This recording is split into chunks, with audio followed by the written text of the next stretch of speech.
She is bold. She is brilliant. She is becoming. She is becoming. This is the space where stories are on and voices rise and voices rise and voices rise and voices rise. Welcome to I'm That Girl.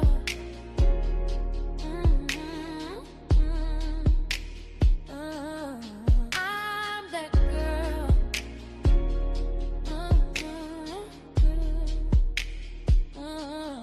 I'm that girl.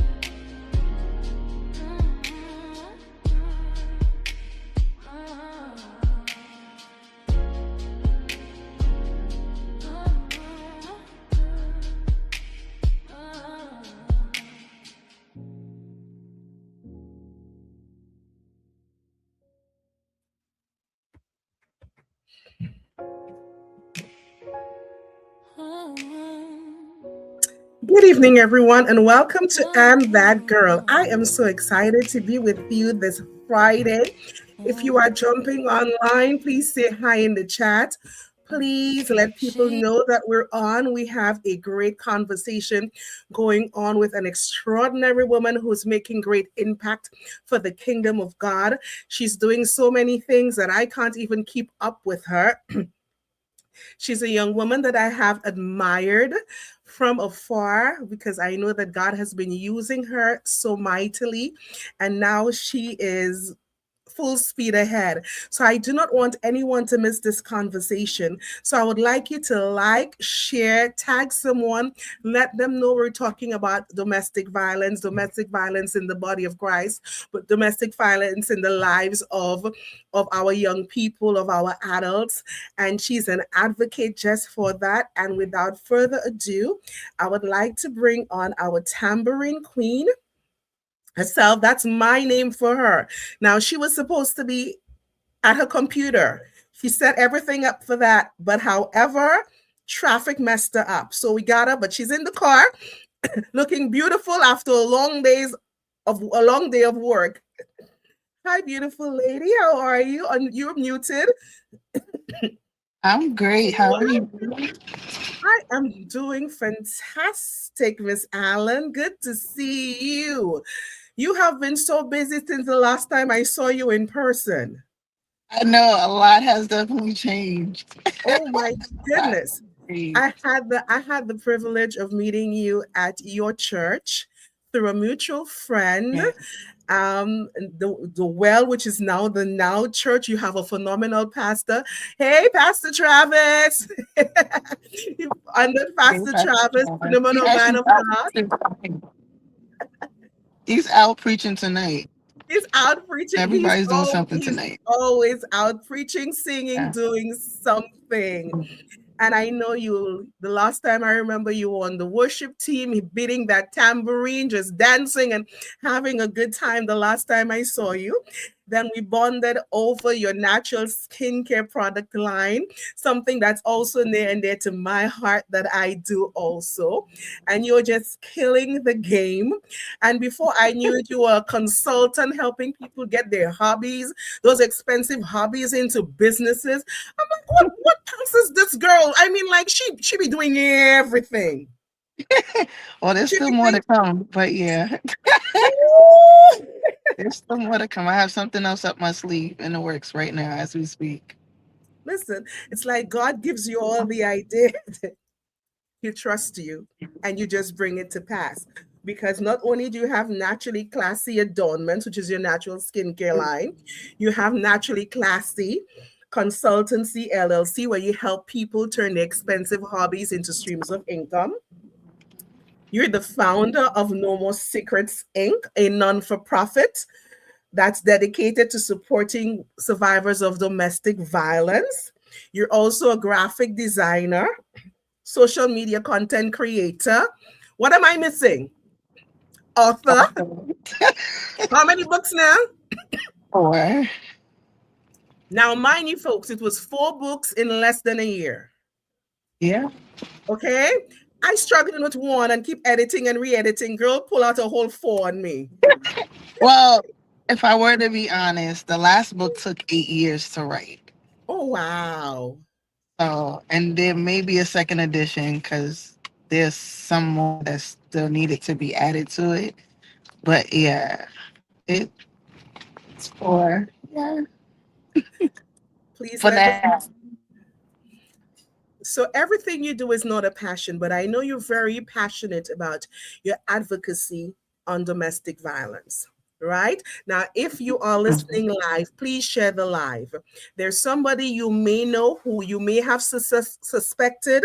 There's somebody whose this information is going to be very valuable to them. It could literally be a life-saving podcast tonight. So please share the live and let everyone know that we're on. Oh, yes, she also has her own podcast. I left that out. So if you think you don't have time, this young lady is doing a million things in 24 hours. So let's go back. So I know you do all those things and you're very passionate about it. And I saw you do skincare and you absolutely loved coming up with new formulations and healing eczema and getting people moisturized and looking nice, right?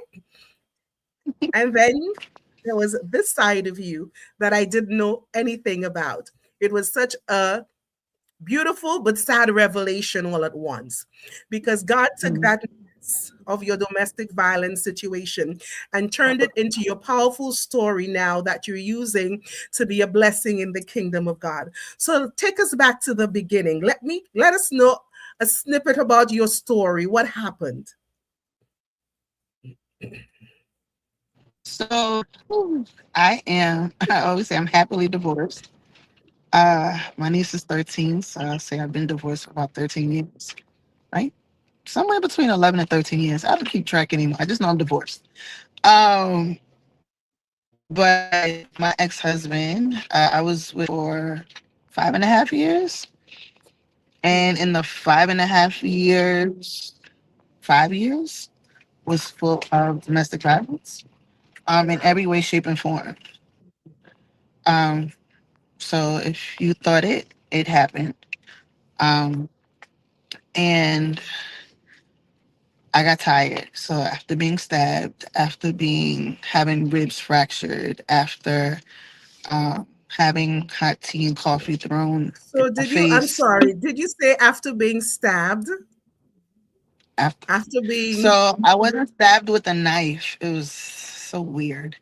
I was stabbed with, what is it? The nail clipper keychain. Mm-hmm. You know how it has an emery board Yeah. in the middle of it? That's very dull. Mm-hmm. Wow. Yeah, I got stabbed with that. In my chest, my back, and my stomach. Oh, And wow. and so that was the first incident. That was the very first incident. And I just recently found out like 2-3 years ago, I still have the scar. Wow. Chest. And that was weird, to see that. But, Mm-hmm. I think that allows the scars to be there to show, like, let it be your living testimony on how you made it. Mm-hmm. And so, God knew I can handle seeing that now. So if I go in and out, I'm trying to get to the computer now. So while you're doing that, I'll tell you what. While you're doing that, I'm going to take a commercial break so you could get settled. Okay. Perfect. We'll be right back after this commercial break from our sponsors.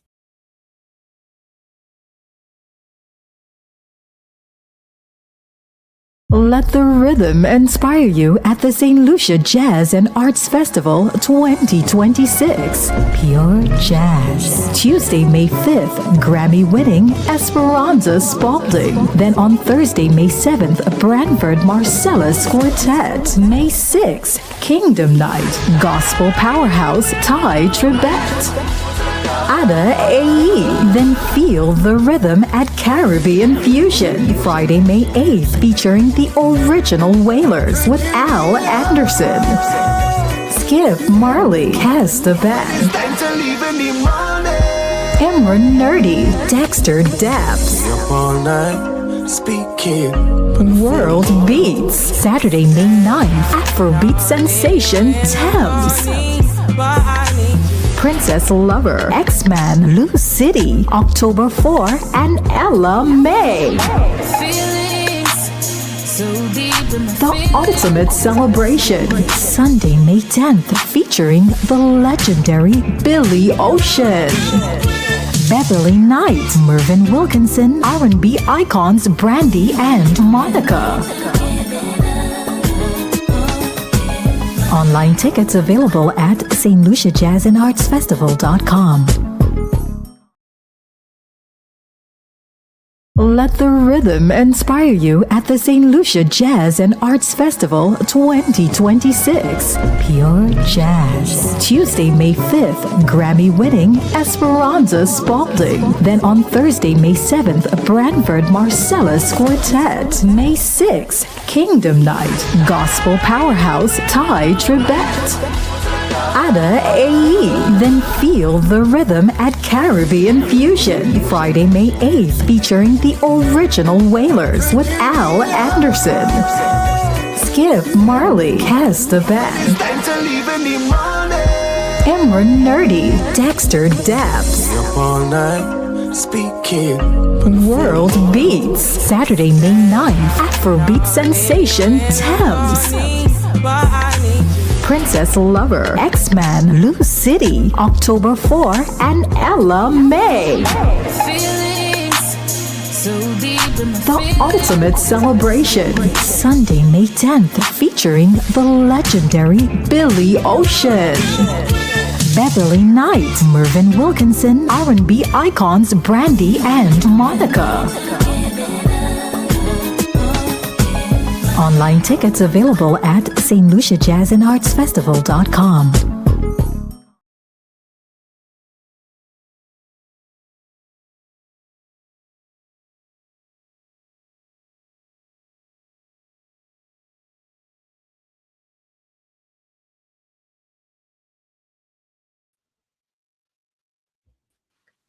And we are back. Okay. And she's in position. Thank you guys for your patience so much. Again, if you have not done so yet, can you please share the live? Can you please tag someone?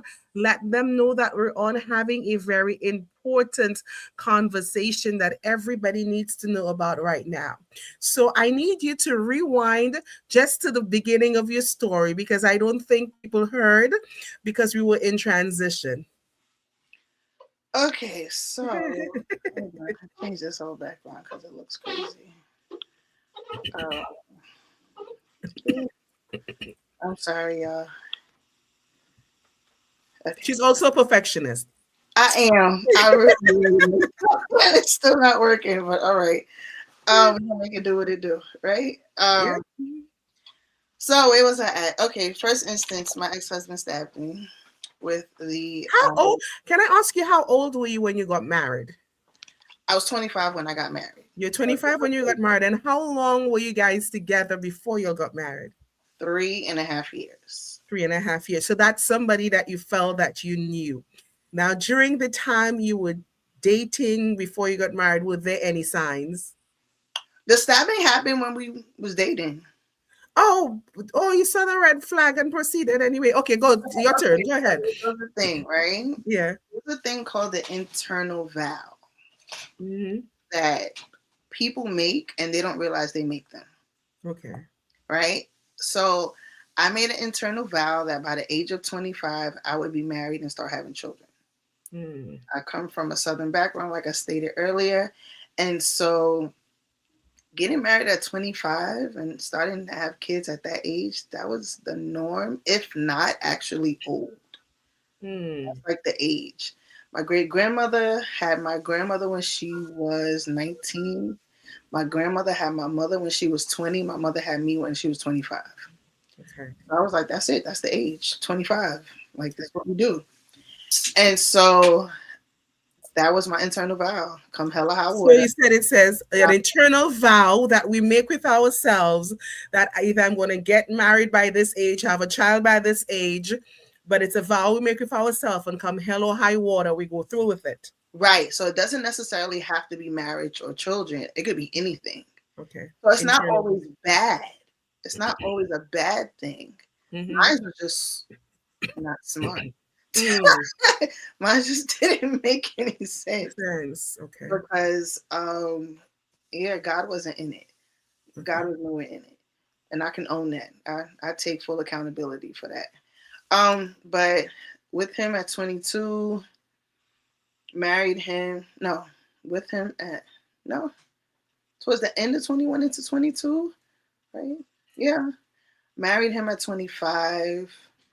But the first, all of the signs to not get married were there.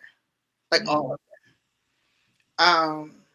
The verbal abuse there, the physical abuse. I was in so much shock from the first altercation. I was just like, did that really happen? Like, that's what I named the chapter in my book. I was like, did that really happen? Yeah. And it was over something so stupid.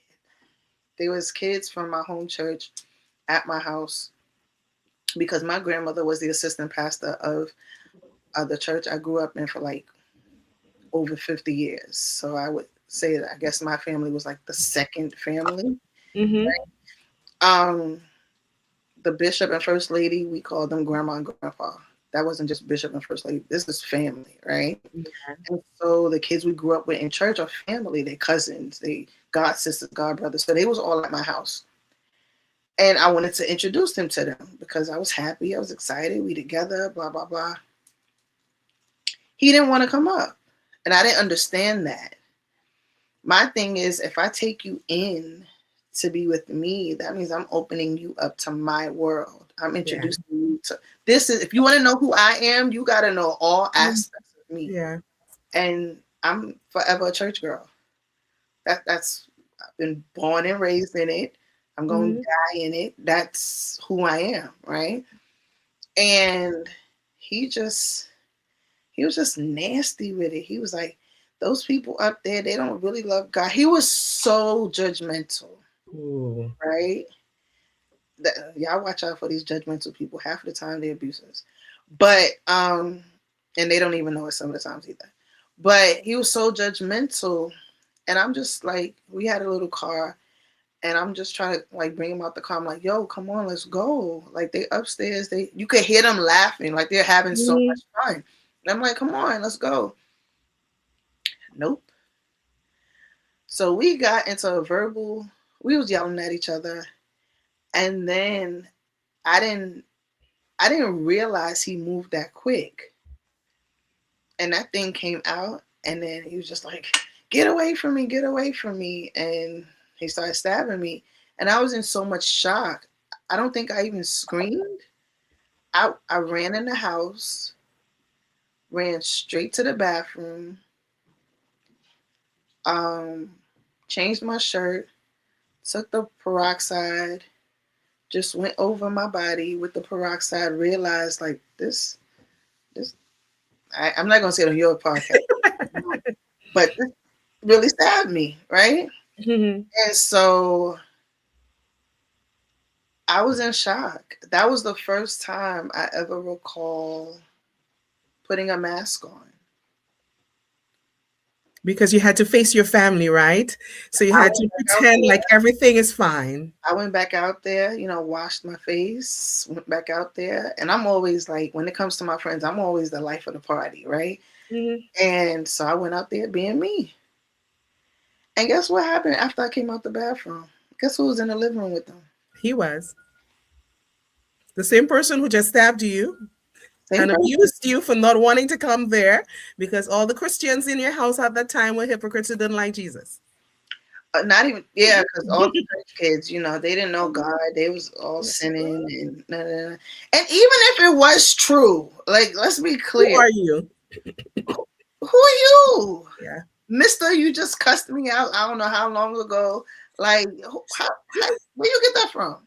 So you, in love, you saw the first sign of domestic violence. I don't know what You that put on a mask I You don't know if I pretend, was loving that. but then you did not associate what he had done with you to domestic violence. You thought he just had a spat and lost his temper, lost his school. No, I knew what domestic violence was. I want to be clear. So before I experienced it firsthand, I experienced domestic violence secondhand through my Ooh, family. okay. My aunt and my grandmother had permanent dents on their skulls because my aunt's first husband broke into our old house with a brick and attempted to kill everybody. Everybody. So yeah, my grandmother, I think you met her, the one they call Yeah, Nana. I know Nana. Yeah. Yeah, she had a dent in her skull. Wow. And From my her aunt, son-in-law. From her son-in-law. yeah, she got hit in the head with a brick. Wow. My aunt got hit in the head and in the face with a brick. 2 out of 3 floors of my house was covered in blood. Um, and then my mother told my brother and I to hide upstairs in her room, and we did. We looked out the window. We heard the majority of the things because we woke up to hearing my aunt scream for her life. That's how we woke up. Wow. My mother found a way to run out the door. She ran around the corner to my godparents' house. At the time, my godfather was a cop. So the only reason why the cops came is because my godfather called in cop down. Wow. They had already called 911. 911 put it down as a domestic dispute and did not come. So once all of that has settled down, I saw him go to the cops. He had a khaki colored sweater covered in blood. And he went to the cops with his arms out. He was like, "Go ahead, arrest me." Yeah, I did it. So So you grew up seeing domestic violence that way. And there you are, a young woman in love who had made an internal vow, who saw and experienced her personal mhm. first experience of domestic violence, but you still went ahead and you got married. Yeah, Was it in your mind that you thought that he would change for you or you could change him? I was hoping prayer would do it. I'm not gonna lie. We did 2.5 years of premarital counseling. We lied through it all because I did not tell these people That nothing he about the stuff he did. So even through premarital counseling, you lied and you did not tell them about Yeah, what you had seen. because Okay. I was gun ho about being married. Okay. Um, it was so funny. All the Holy Ghost these people say they have, ain't nobody addressed none of that. But that's not my business.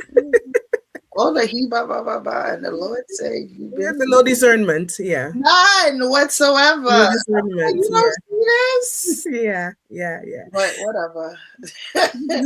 But yeah, So you got married and things got worse while you were married. yeah, it actually did. So I tried to escape. Um, Now I think about it, I tried to escape more than once. I would leave on the weekends. I would leave on some weekends. I would run away. Um, and And so that whole time you're going to church. yeah, I was part of the praise team. I was part Uh-huh. of the choir. He was part of the choir. I don't know why he couldn't sing, but I was one of the praise and worship leaders. You know, they were starting to get to know me for the tambourine because Yeah, you're the tambourine queen. Yeah. I'm not the queen, but So you were actively going to church, participating in church, and he was also in church, participating in church. I left But my church and went to his church.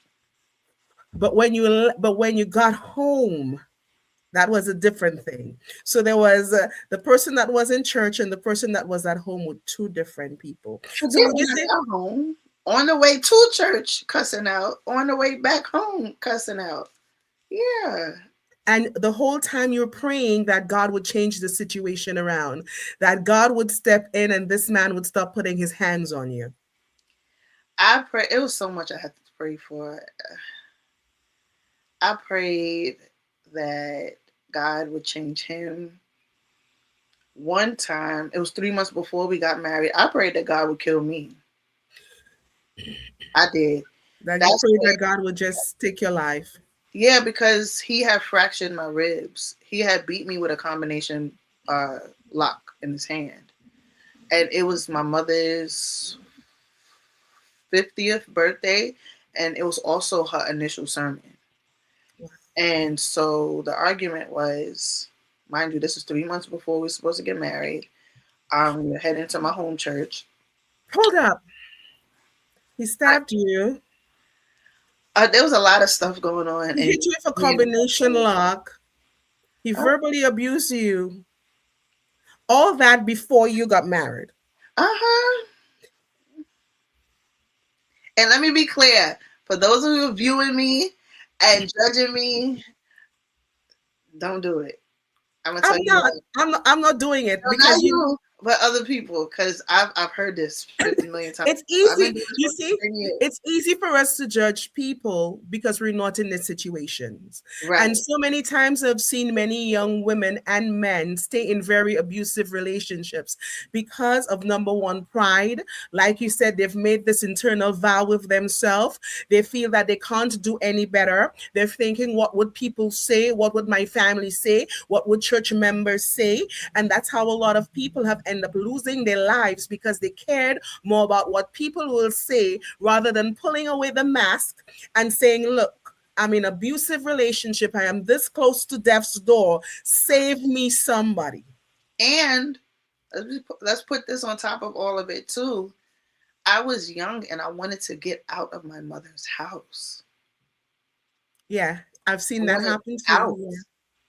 And so we got an apartment before we got married. So we was living together before we got married. And I was like, oh, I'm out. That's it. Like freedom, right? There were so many things, daddy issues, because my ex-husband is like 7 years older than me. So that's Oh. that. Daddy issues, wanted to get out the house, internal vow. It was a perfect storm. It really was. He, the devil just catch you. So that's really what it was. It was just a lot of factors. At what point, when did you hit your breaking point to finally leave that domestic situation? The first time or the second time? When you finally left for Oh, good? for good. Oh, you left and came back. I did. I left and came back. I took a break. That's when I told the church what happened. I did tell them, and then I took a break. Their response was to separate, do counseling, and come back together. They wasn't trying to hear nothing about no divorce. They wasn't trying to hear it, right? Probably because it make the church look bad. Whatever, Right. I don't care. But most of the time we were separated. We were still seeing each other. We just told the church we were separated, and we wasn't. When you lie through 2.5 years of premarital counseling, what's lying anymore to them? Like, it don't make sense anyway. Yeah. And so we did that. And the last altercation we had is what did it for me.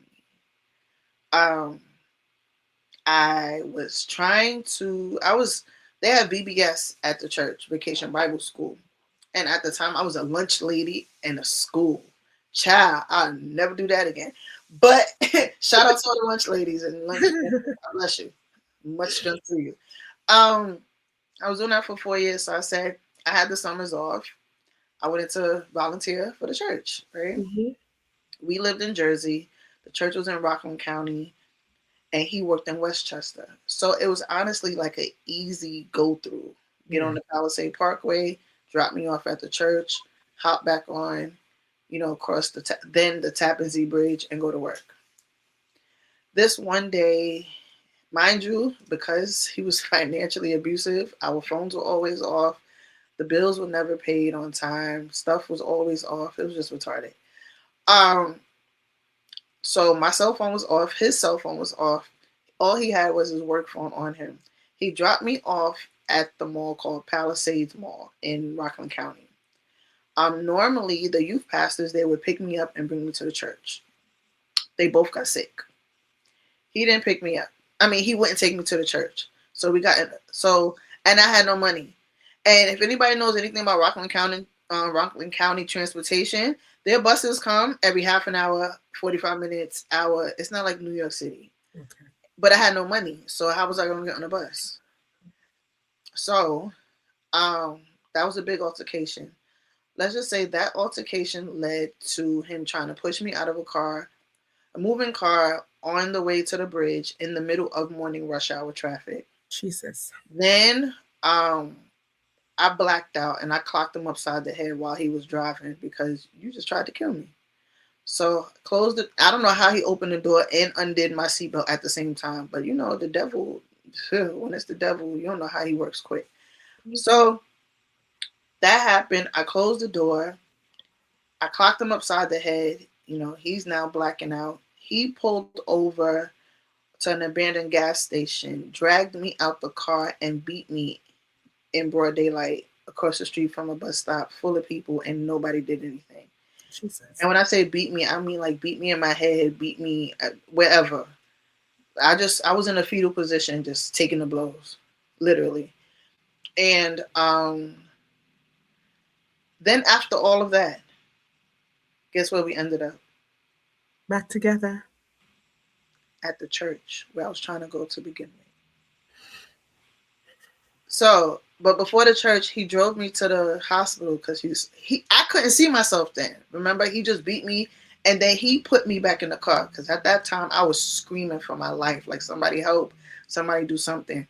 He picked me up, put me back in the car, and then took me to what was then Nyack Hospital because this happened in Nyack.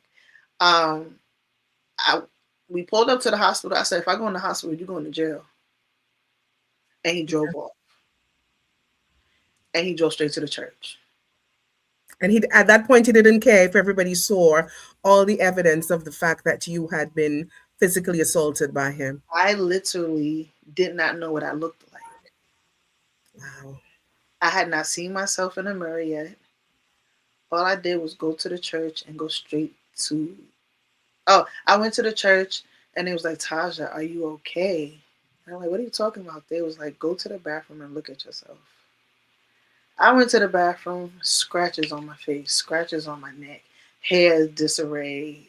Like, I looked a mess. And all you know, when I was a kid, I was a good liar. As an adult, I can't do that whole lying thing too much. Like, So I was like, yeah, I fell asleep. I must have fought myself in my sleep. Seriously. You were still trying to show face and protect him. Still trying. It wasn't even just a protecting him thing. I didn't want to be bothered. I did not want to be, I didn't want anybody to come to me with all the questions and all the, all of that stuff. Just let me get through the day because this morning has been straight from hell. Let me do something that I love. Let me be around the kids. Let them make me laugh. Let me bring some levity to the day. And so yeah, after that, I think that happened. That was in August. I told him by the end of October I would be out. And he understood. At this point, he really had no choice. He saw all of it. But so towards the end of my marriage, I did something I had no business doing. I cheated on my husband, and I don't condone it. But I'll be honest, I wasn't mad that I cheated on my husband. I was mad that I broke the covenant with God. Only because my husband broke the covenant with me the second he put his hand on me after we said I do. You broke the covenant when you stopped loving me as Christ loved the church. So, but did he even love you as Christ loved the church from the beginning? That never happened to begin with, right? Yeah. So, but that's my honest truth. And you want to judge me about it? Don't judge me. Judge your mama. I don't care. But that's my truth. And yeah. So that's when I left. I did what I did. Oh, he ran to the church and told the people that I cheated on him. But didn't tell them that he was using you as a punching bag. That part. Those people, the pastor included, went tried to get up some information on the guy that I had cheated on him with to try to make the guy look horrible. No, like really, this is so serious. Had me in a meeting. Now this is where spiritual abuse comes in the church too. With all the male ministers in the church in that meeting, supporting my ex-husband, and only one female minister there on my side. When I say I am still traumatized from church meetings, I don't like them. I don't like them. Like, I get heart palpitations if you say there's a meeting and I have to be there. I don't like them. I could only imagine. But I want to go back. I want to go back because there is that right now you hear the conversation about red flags, right? Mhm. Look for the red flags. You miss the red flags. And if you see this red flag, don't pursue the marriage, don't pursue the dating. That person has a red flag. And when you listen to your story, when I listen to your story and a viewer listens to your story, they go like, but girl, before you even got married, while you were dating, this man was already putting his hands on you. Mm-hmm. Red flag. This man was physically was verbally abusing you. Red flag. Mm-hmm. This man showed signs that he had a temper. Red flag. Why did you pursue a relationship with that man with all those red flags? Tell me, was there nobody you could have trusted? Not your mother, not a sibling, not a friend to confide in and say, hey, this is what's going on. So they could speak some life into you. In church, wasn't there a church mother, somebody you could pull it? What was, because I know it is said that when someone is being abused, their whole brain pattern changes, right? It's almost as if that the abuser, they feel sorry for the abuser for some reason, and a bigger bond is even formed with the abuser when you don't understand that what you're facing. What was going through your mind then? Because there are people right now who are seeing their kids in abusive relationship and just don't understand, why is my child allowing this? So you have to go to the root, right? The root of it was I had abandonment and rejection issues because my daddy Yeah. abandoned and rejected, Yeah. right? My father was in and out most of my life. Um, the other root of it is, like I said earlier, I wanted to hurry up, be out of my mother's house. Um, it was easy to stay because I still had freedom. Freedom. You get what I'm saying? I was Yeah. longing for the freedom. I was a sheltered kid most of my life. Okay. These church kids are sheltered. And so the second they get an ounce of freedom, baby, I I know. got a I little bit know. in high school and I went crazy. I know. I know. I Um, know. I know that. I know that all too well. right? Trust and believe. I have 3 kids, and if there's one thing I was very intentional about, that even if they are church kids, they know to have fun, clean, healthy fun outside the 4 walls. They Yeah. had balance with activities and social activities. That way, their whole life didn't revolve around church. Now, I know that you said that the church handled your abuse really badly. You were born in front of that was back then. I mean, it was 13 years ago. And it also these cases are also handled differently depending on the denomination that you're in and what they do, right? So you finally got out of the marriage. Hmm. You restarted your life. Did you start therapy? Did you go into therapy? No, not immediately. Okay. So a lot of what I went through, I did not have the knowledge. Okay. I did not have the language. Mm-hmm. Like although um I saw my aunt and my grandmother, be attacked, Mm-hmm. um the family never got any therapy. Oh. No cops, nobody from New York City ever came to the house and checked up on us. After that day, that Mm-hmm. was it. We never saw anybody. Nobody ever called us to check on us. Nothing. The church we was attending, they didn't do anything but pray to make sure, pray and ask God to make sure that my grandmother and aunt survived. Nobody checked in on us emotionally. Yeah.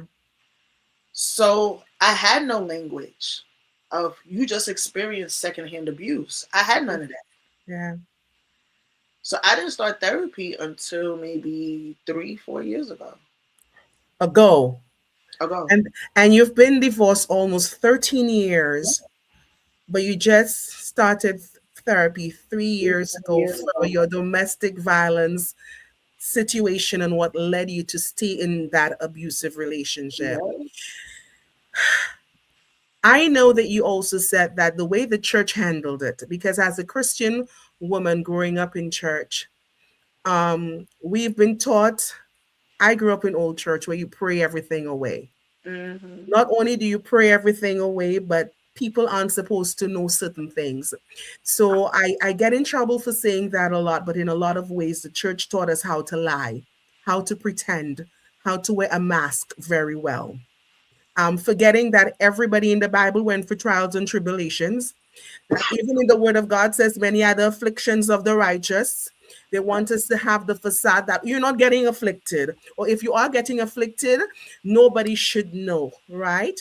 And also, depending on how you were raised in church, um, fix it. It's always the woman's responsibility to fix it, and nobody addresses abuse, nor is there a structure in place to support a woman or a man or a family who has gone through the process or going through domestic violence and what it looks like. Right? I've seen women get slapped by their husband, and oh, he was just angry, he didn't mean it. Mm.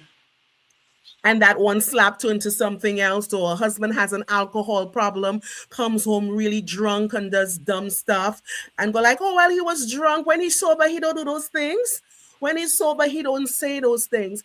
How does a woman of God, who's in that situation right now, who might be saying, I think I'm in a mentally abusive, emotionally abusive, physically abusive relationship right now, and I'm ashamed, I'm embarrassed to tell anyone. I don't think my church leaders and pastors are going to believe me, who might just feel trapped. What would you say to her? One, you're not alone. Two, it's okay to get help outside of the church. Once I left my ex-husband, although I did not go into traditional therapy initially, I started looking online, like what is it? Because I wanted to help people to make sure they didn't go through what I went through. So I took up training about domestic violence, which ended up being like a gateway to therapy a little bit, right? Mm. One, I want them to know they're not alone. Two, it's okay to seek help outside of the four walls of the church, because the majority of the churches don't have the the knowledge, the resources when it comes to domestic violence. Mm-hmm. And most importantly, know the word for yourself. Yeah. Know the word for yourself, because if you know the word for yourself, nobody can twist it. Yeah. And use it against you as a weapon. Yeah. And there's a thing called a safety plan. I had to help somebody with one a couple, maybe a month ago, on how to escape, but in a safe way, especially if you have children. What that means, like getting your documents together, start saving money, don't put in a bank account, like give it to somebody you trust, and things of that nature. And like there's a way out. There is a way out, and you can get help outside of the four walls. And that's where advocates like you come in, to help those women of God who feel that they're trapped. They don't know, they want to get out and don't know how to get out, where you would help them come up with a plan of escape from the situation. I know, do you do it only for your church, or are you available to work with women from all different denominations to help them walk through the process of either exiting domestic violence situations?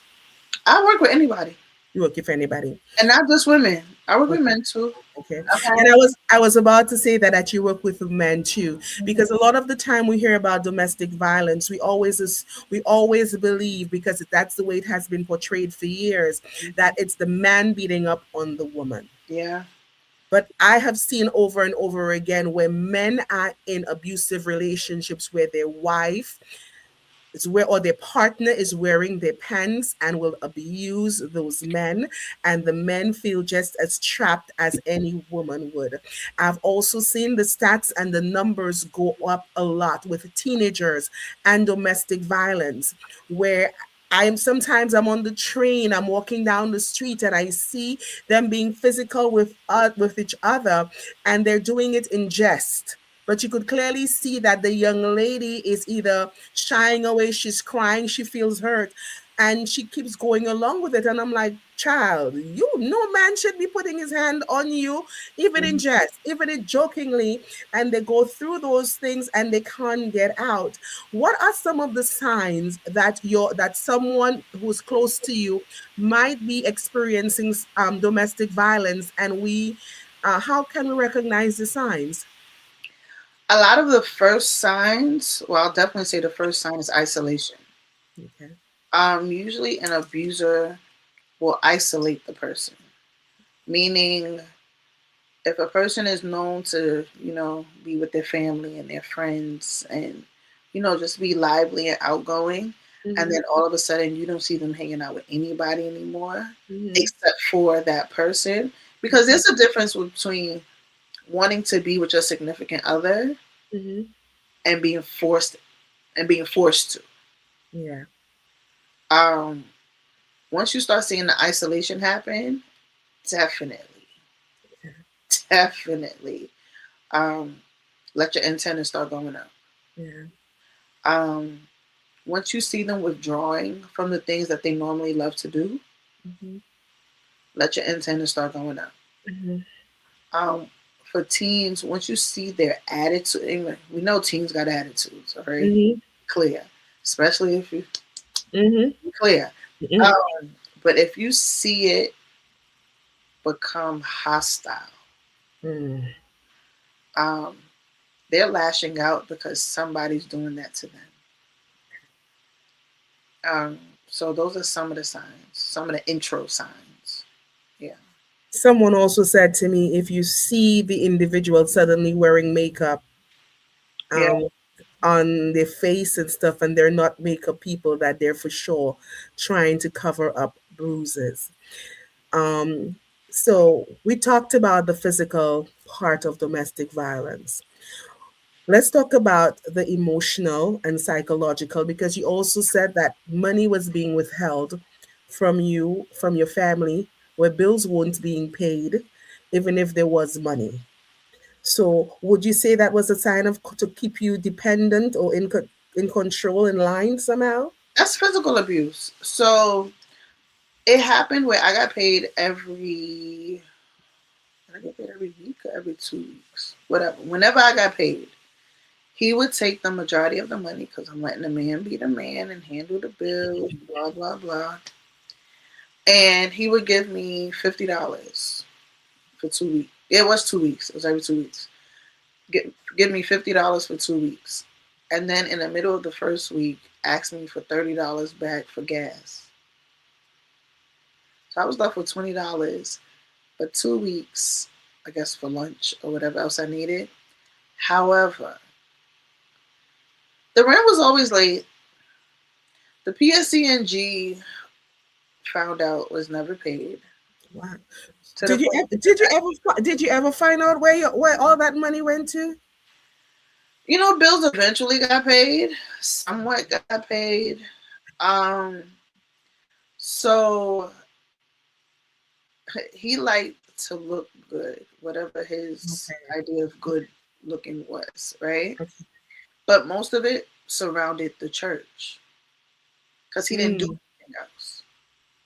mm, He didn't have any. That's another thing. If the person you're with does not have friends, and I mean like regular friends, then Mm-hmm. that's an antenna to like put your antennas up for that. That's an alert. Okay. Because I don't understand that. Like no friends at all. You Yeah, have yes. no curricular activities, like none. Yeah, Yeah. that's all I'm looking to.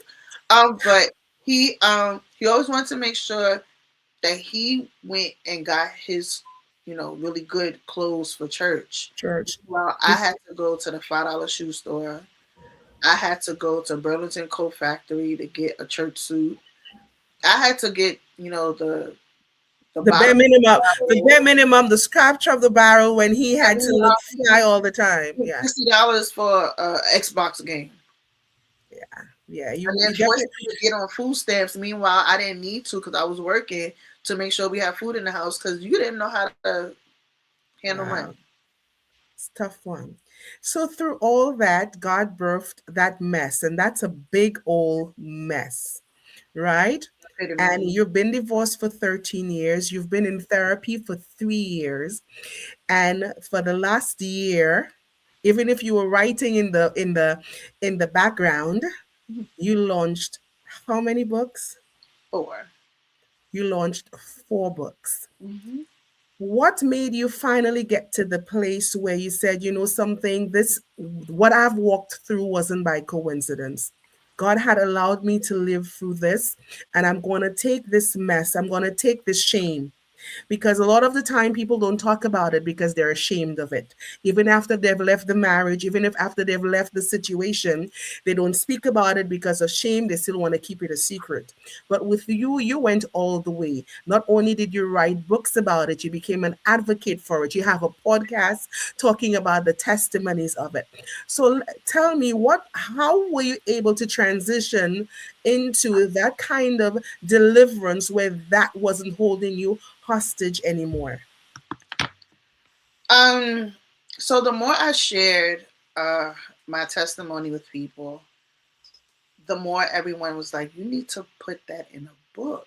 Like people need to read about it." So I was like, "Really?"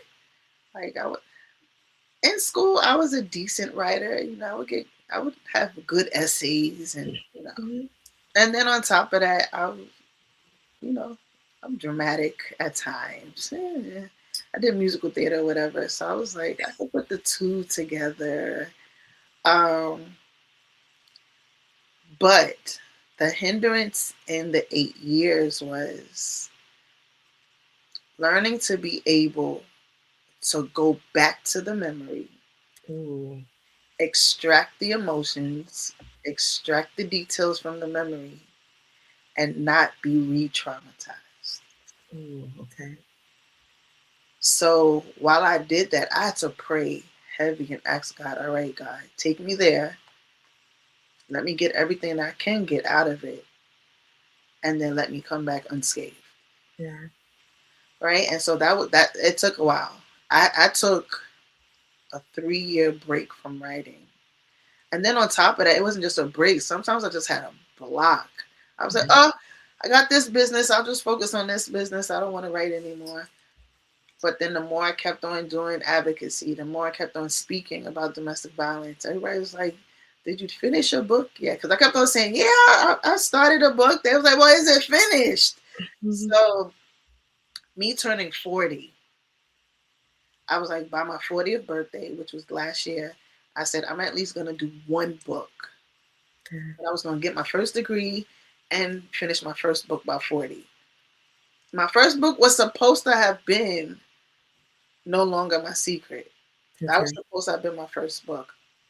I wanted to make it a book and a workbook. Mhm. However, the more I was thinking about what would be easier for my mind and my spirit and therapeutic at the same time, um, the survivor's language came up Okay. in prayer. And so I always say, just like a mother knows how to speak language to another mother, Mhm. a father knows how to speak language to another father, survivors know how to speak the language to another survivor. Survivor. Absolutely. Sometimes survivors only understand the unwritten or the unsaid language. And so the survivor's language is actually 20 chapters of different topics that survivors have gone through. And when I say survivors, this is just dealing with trauma and abuse. So it's not necessarily domestic violence, Mm-hmm. but it's any trauma, any abuse. Um, and so the ladies edition was my first book. How did it feel to birth, to take that pain and put it to pages? I know you said it was difficult going back, relieving the trauma in your mind, revisiting it. It took a lot of prayer. But it's finally in your hand where you took that trauma, you took what you went through, and now it's in pages. And now you've spread it across 4 different pages. How does that feel to own your story? Um, well, writing became part of my healing journey Okay. because there was things that I didn't always uh, know to say out loud. Mm-hmm. Sometimes the pain of what you've gone through has a way of stealing your language. Mm-hmm. And so while you know you're hurting, sometimes you don't always have the words to explain what happened or how it affected you or why you're still carrying it. Yeah. So when I started writing the survivor's language, I realized I wasn't just writing it for everybody else, Mm-hmm. but I was giving language to parts of me that had been silent. Yeah. Um, Writing was therapeutic. It was therapeutic. It was therapeutic. And sometimes healing happens Yeah. line by line.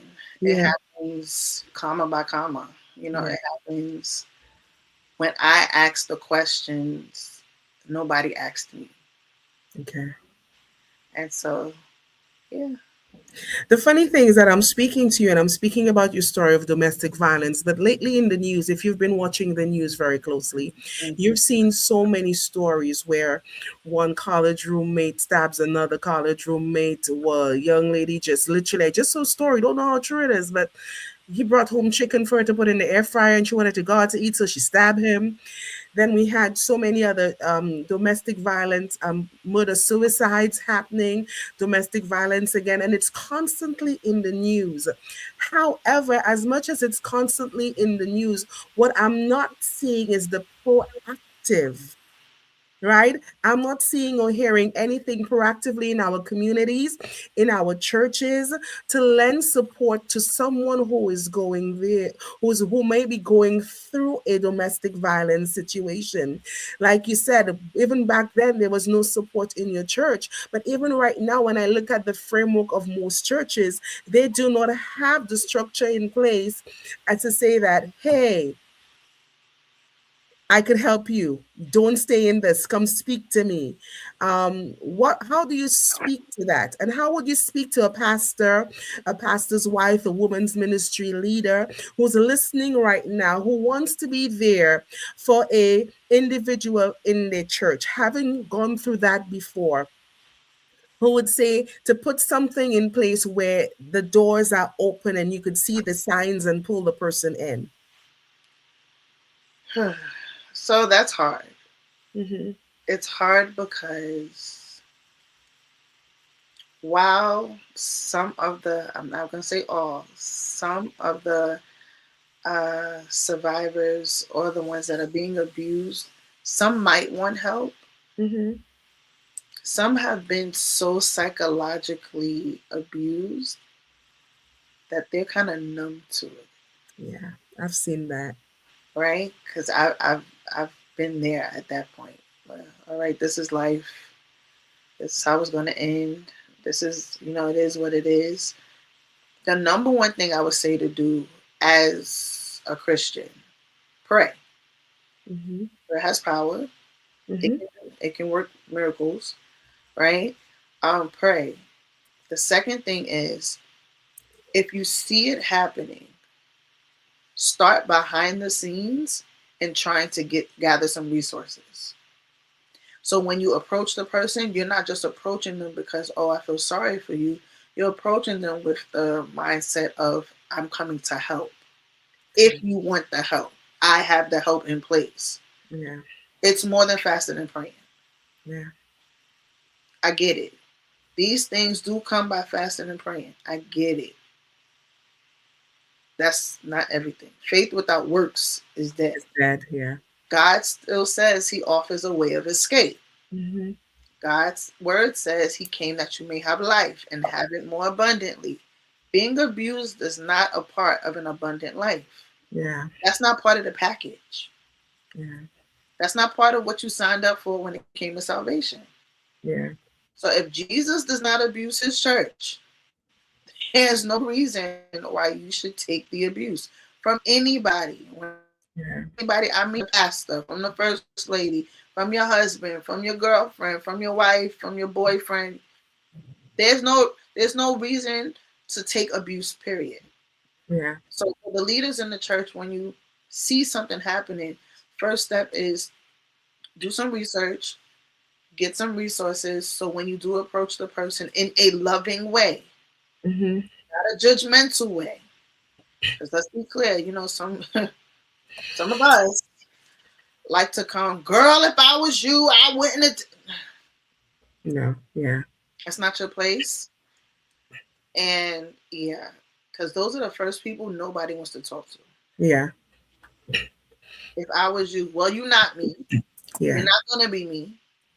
And truth be told, you're probably the reason why somebody ain't with you now because your mouth. You're nasty.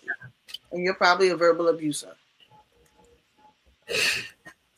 Yeah. No, it's true though. Like I've experienced that in the church. Yeah. If I was you, well, you're not. Yeah. And it's a lot of the older women. Yeah. If I was you, well, you're not, and that's why you're still single. Ain't no man in his right mind gonna deal with your mouth. Like, shut up. No, where's the love and the grace? You don't have any. Yeah. Yeah. Right.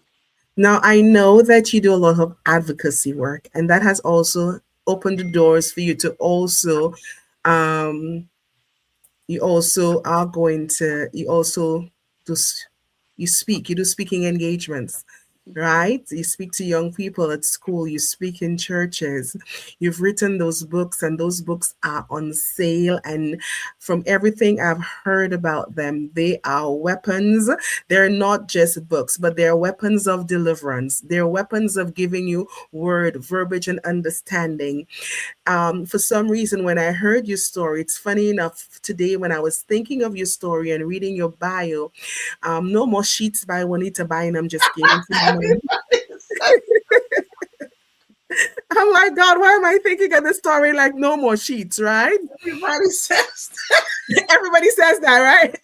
that's I don't know. I'm sitting home and I'm like, why is No More Sheets coming into my spirit for this? That's why they bother me. They're like, hey, no more sheets. Yeah, but I believe that I believe why other people saw it, and me not even knowing that that's what I felt and that's what I saw in my spirit, because that's the kind of deliverance I believe that God has positioned you to bring into this broken system of domestic violence, especially in the body of Christ.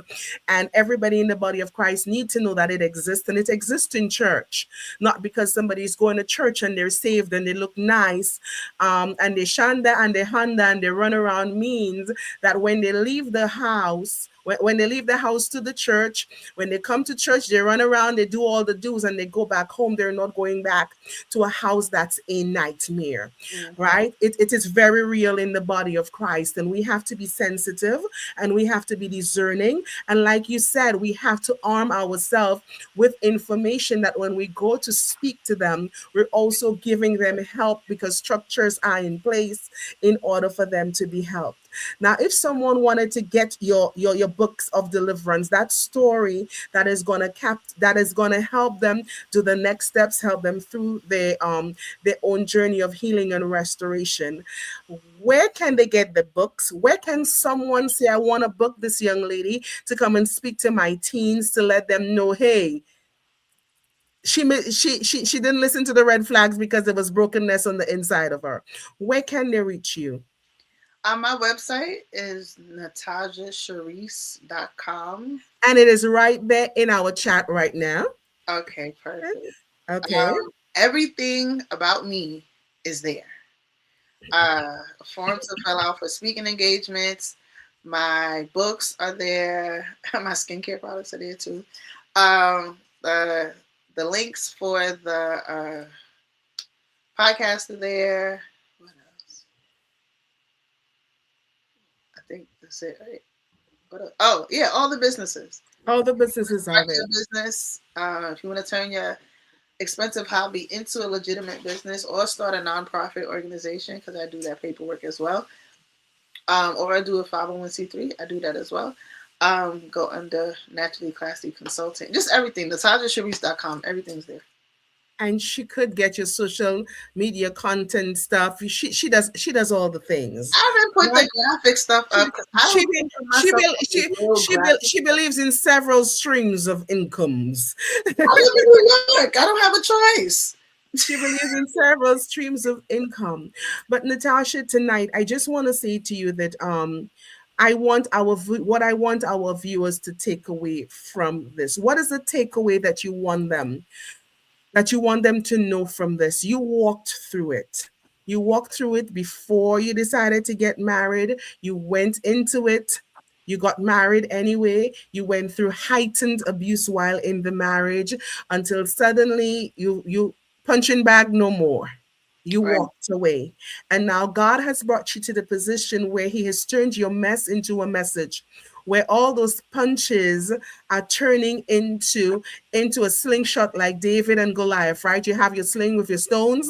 Like every punch that you got is now a stone that is thrown in the enemy's camp and saying, not another daughter, not another son. I'm going to snatch them from this situation because that's what God has ordained for me to do right now. And I'm going to stand with you. I'm not only going to stand in the gap in prayer, but we're going to physically walk the steps in getting you physically, psychologically, and spiritually delivered from this situation that you're in.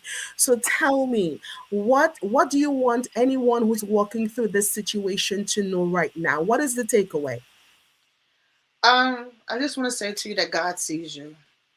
Not the version of you that everyone else sees, the real you, the tired you, the hurting you, the person who's been smiling in public but crying in private, the person who's been praying for change but secretly feeling trapped. God sees you and He's not disappointed in you. I want you to know that your faith is not measured by how much pain you can endure in silence. Mhm. You don't have to keep bleeding just to prove you believe God. Yeah. Freedom does not always start with a big announcement. Sometimes it starts with telling one safe person the truth. Sometimes it starts with writing down what has already been happening. Sometimes it starts with admitting, I'm not okay and I need help. You're not weak for needing support. You're not less saved because you're hurting. You're not dishonoring God by choosing safety. The first step towards freedom is truth. Tell the truth to yourself, then tell the truth to someone safe who can help you take the next step. You deserve to be whole. You deserve to be safe. You deserve to heal, and your story is not over. That's absolutely beautiful. And I know these are all words from your book because God brought you through it. You are now helping people get delivered and restored as a result of your story. And again, I want to tell anyone if you are in an abusive relationship where you're being used as a punching bag, no, you cannot change the individual. Yes, prayer works. But guess what? Praying from a distance also works, right? You could take yourself out of the situation and save your life and save your children's life because you never know when the individual could snap, where that slap could be, where that slap could knock the life out of you one way or another. So there are domestic violence hotlines, right? Their domestic violence hotline. If you're in a situation of domestic violence, please call 311 if you're in New York City. If you and they will help you get all the resources that you need. If you want to If you want to contact Natasha, her website is in the chat. She's available for speaking engagement. She's available to help you make a plan. You could get the books and all the resources right on her website. Please, I'll also put on the links and am that girl. Let us all be proactive in helping combat this issue of domestic violence, whether it be in the church or out of the church. We are able to save one life at a time. Nata, I want to thank you so much, sweetheart, Tambourine Queen, for being here. Please follow her on TikTok. Don't know how she'd have risk issues by now because she'd be doing some stuff with that tambourine. Thank you so much for being brave enough to share your story. I thank God for what He's doing in your life. And I pray that I know your gifts are already making room for you. But I pray that God use you in a mighty way in this season to save one soul at a time, make impact for the kingdom of God, and get His daughters into alignment, birthing their businesses, their dreams, and bringing them into the fullness of who He has called them to be. I want to thank you guys for joining us so much, and I'll see you again in 2 weeks. Have a wonderful day. I'm sorry, if you have not done so yet, please share the live. Let people know that we had a powerful conversation, a real life story of a survivor of domestic violence here. And if you would like to share your story with me here, you're making an impact in the kingdom of God, and you would like to share your story on Am That Girl, you know what to do. Reach out to me, and I would love to hear and feature you on our next segment. Thank you so much, beautiful lady, for joining us. you.